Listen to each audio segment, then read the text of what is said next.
Hello, I'm Shakuntala Longkamar. I'm a linguist by training and I'm interested in the study of indigenous languages. Our research here looks at indigenous language endangerment in the multilingual context of urban Nagaland. Let me tell you a little bit about our project. When I asked my 5-year-old niece, Ata Songar Matongla, which in Mungsin, our indigenous language means, have you had your food? I get a response in English. If I try to carry on the conversation in Mungsin, she will stop responding as she won't understand what I'm saying beyond a few everyday phrases. My niece is not the only Naga child who does not speak her indigenous language. This is a familiar story of many children growing up in urban multilingual Nagaland today. Children increasingly tend to speak Nagamese, a pidginized Assamese, or English. This is a concern because all Naga indigenous languages are considered vulnerable, with relatively few speakers and shrinking domains of language use. Nagaland is a state in northeast India and is home to about 17 Naga tribes who speak over 20 mutually unintelligible indigenous languages. Each tribe has their own region within the state.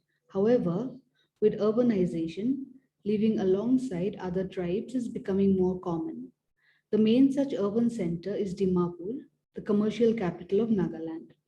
It is the gateway to Nagaland, the only city in the state with rail and air connectivity. Dimapur is a melting pot, so to speak, of different languages, cultures, and tribes from within Nagaland and peoples from outside Nagaland. It is in such urban spaces that Nagamese and English are being used more widely. Nagamese is a pidginized Assamese and is relatively easy to learn. It is a versatile language with a flexible structure that borrows its lexicon from a variety of languages. Though not formally taught in schools, it is inevitably used informally as a language of instruction. English, the official language of Nagaland, is also being used more widely than before because it is taught formally and is associated with finding better employment that enables emigration.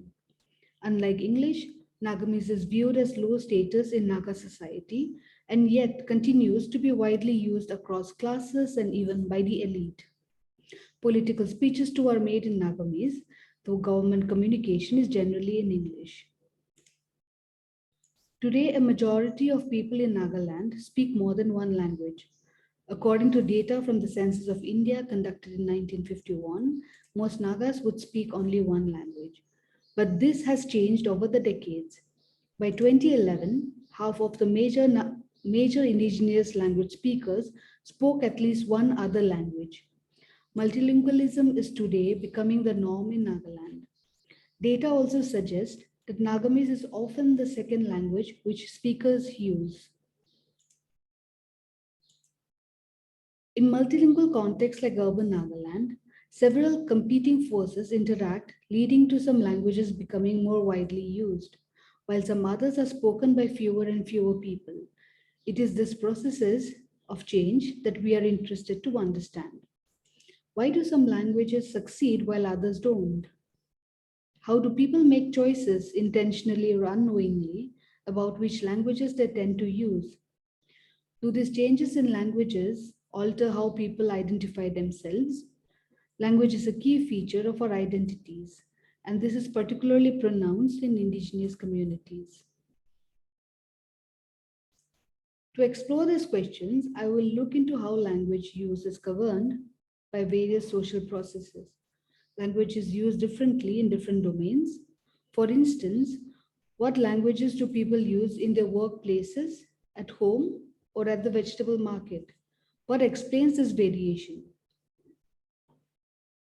Do people from different socioeconomic classes make different language choices? How do different genders use language? How are young people making choices about language use? These are some ways to understand speakers' attitudes towards their languages in the context of urban Nagaland. The research will be qualitative, employing ethnographic techniques used in social linguistics. It is not my 5-year-old niece's fault that she does not speak her indigenous mother tongue. It is likely the social environment which is conducive towards certain language use. Society and the state ought to take cognizance of these processes and address them through policies that creates an environment where there is space for indigenous languages to flourish alongside other widely used languages.